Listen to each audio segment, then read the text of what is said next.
तो कल रात वो तुमसे बात कर रही थी ना, कान लगा के सुन ली उसने सारी बातें। अब क्या करे बंदा, अपने घर में भी एहतियात करे। तो एहतियात तो करनी ही पड़ेगी ना अम्मी। शानजे का पता नहीं आपको, पता नहीं क्या क्या कान भरे होंगे उसने सुहेल के। सुहेल ने आपसे कुछ कहा तो नहीं? नहीं, सुबह तो निकल गया था दफ्तर के लिए जल्दी, अब आके पता नहीं क्या बात करेगा। अगर बीवी ने पट्टियां पढ़ाई तो। साथ तो पहले ही हत्थे से उखड़ा हुआ है। अब अगर सुहेल ने भी हाथ खींच लिया तो क्या करेंगे? मुझे तो बहुत परेशानी हो रही है। बात अभी भी बिगड़ी नहीं है अम्मी, आप संभाल सकती हैं बात को। शानजे आपके कंट्रोल में नहीं है ना, सुहेल तो है ना। और फिर एक दफा सुहेल आपकी बातों में आ जाए, उसके बाद शानजे कितनी भी कोशिश कर ले।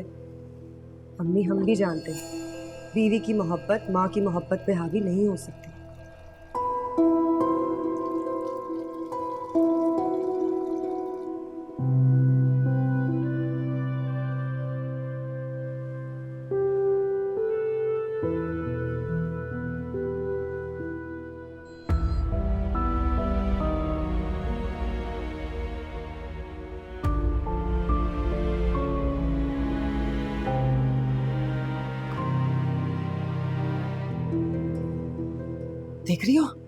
देख रही हो इसके तौरतवार।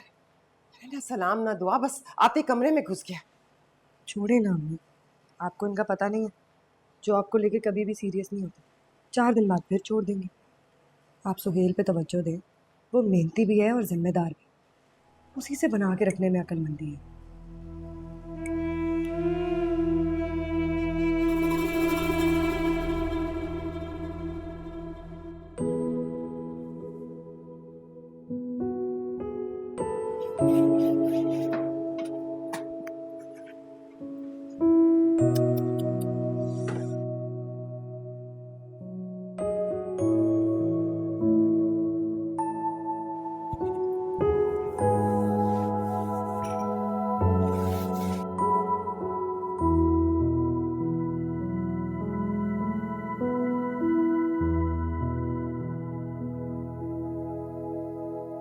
जायरा, जायरा,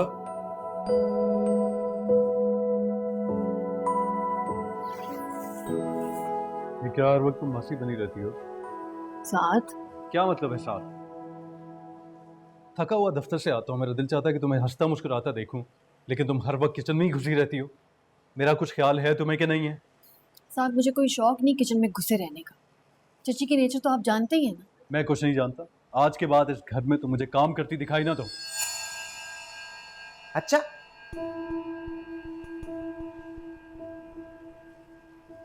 तो फिर कौन करेगा काम? मैं खड़ी हो जाऊंगी चूल्हे के सामने इस उम्र में, या फिर शानजे जो नई नवेली दुल्हन है?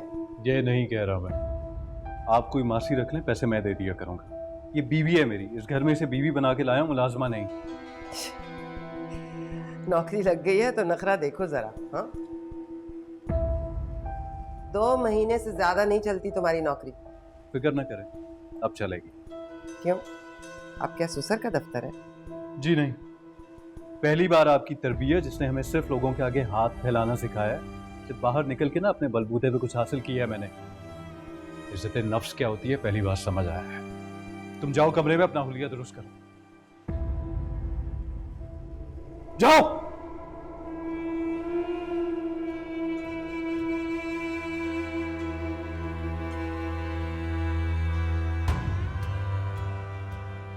बड़ी इज्जत नफ्स की बातें आ गई है ना। तो जिनके आगे हम हाथ फैला रहे थे वो भी अपनी बेटी के मुस्तकबिल के लिए ही कर रहे हैं। बीवी को इतना सर न चढ़ाओ कि सर पर हाथ रखकर रोना पड़े। अरे नौकरी क्या लगी, बीवी के लिए मुलाजमा रखने की बातें होने लगी। जी, क्योंकि इंसान है वो भी। अगर आप उसका ख्याल नहीं करेंगी ना तो मुझे उसका ख्याल करना पड़ेगा। ऐसे कौन से पहाड़ तोड़ती है वो? घर में बैठी हुई औरतें कामकाज नहीं करती क्या घर का? मेरा सवाल आपसे सिर्फ ये है कि घर में मासी रखी जा सकती है कि नहीं? नहीं। कौन सी तुम्हारी लाखों की तनख्वाह है? चंद हजार की नौकरी में हम मुलाजमा के नखरे नहीं पाल सकते। तुम्हारी बीवी इस घर में रहती है, उसे घर का कामकाज करना पड़ेगा, वरना तुम दोनों मियां बीवी कर लो कोई अपना बंदोबस्त। और आपको कहने की बिल्कुल जरूरत नहीं। मैं अपना बंदोबस्त पहले ही कर चुका हूं। मैं और जायरा बहुत जल्द इस घर से चले जाएं। साथ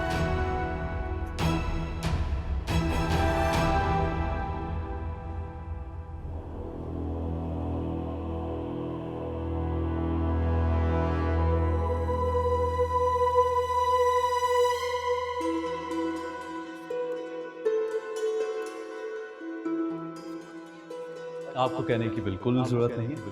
मैं अपना बंदोबस्त पहले ही कर चुका हूं।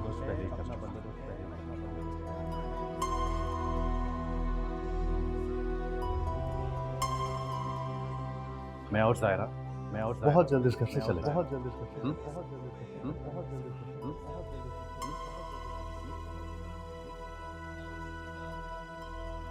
अस्सलाम वालेकुम।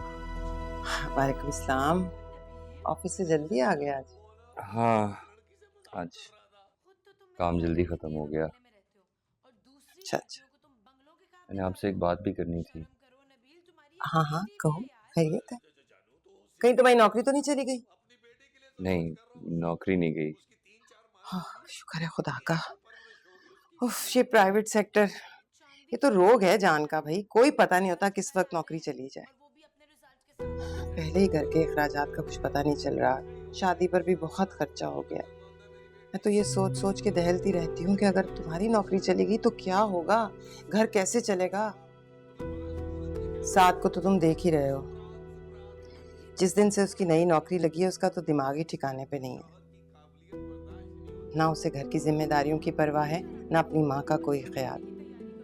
दिमाग ही ठिकाने पर नहीं रहा उसका। और आज तो उसने एक नई धमकी दे दी है, घर छोड़कर जाने की बात कर रहा है। मेरा आसरा तो अब तुम ही हो सुहेल। तुम ही से मुझे सारी उम्मीदें वाबस्ता हैं। वरना मेरे लिए तो किसी ने कुछ भी ना किया कभी, ना अल्लाह बख्शे तुम्हारे बाप ने, और ना ही अब ये साथ करेगा। अगर तुम भी हमें छोड़ गए तो हमारा क्या बनेगा सुहेल? अपने बीवी बच्चों में पढ़कर हमारे से लापरवाह मत हो जाना, वरना उन दोनों में और तुम में क्या फर्क रहेगा? तुम समझ रहे हो ना मेरी बात? जी। अच्छा चलो जाओ जाओ, आराम करो। दफ्तर से थके हुए आए हो, मैं भी क्या बातें लेके बैठ गई। जा मेरा बच्चा।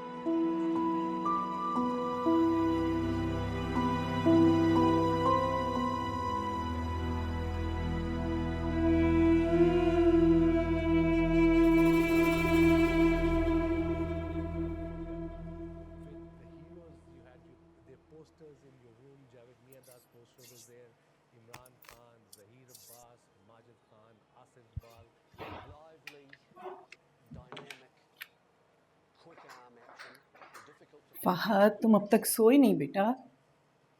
नींद नहीं आ रही अम्मी।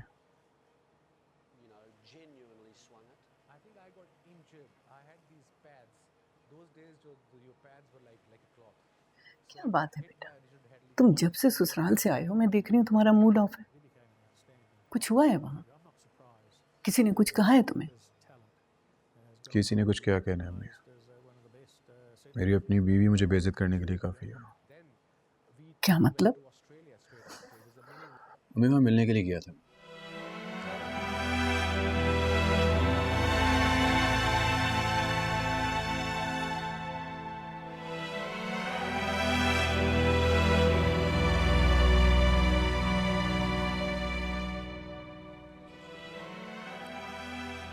बहुत बड़ी गलती हो गई हमसे। वो फैमिली इस काबिल थी ही नहीं कि उनके साथ रिश्ता जोड़ा जाता। और जो कुछ भी हो रहा है ना, इसमें कसूर तुम्हारा भी है। तुमने कुछ ज्यादा ही छूट दी हुई है उसे, इसीलिए तो उसकी इतनी हिम्मत पड़ रही। शादी के दिन से मैं उसके अंदाज नोट कर रही हूँ, लेकिन बोली इसलिए नहीं कुछ कि तुम्हारे आपस के मामलात ना खराब हो। लेकिन वो तो तुमको ही नहीं बख्श रही। अब भी वक्त है, मोहतात हो जाओ, जरा सख्ती करो उस पर। जो मर्द अपनी बीवियों पर सख्ती नहीं करते ना, उनकी बीवियां सर पे चढ़ के नाचती।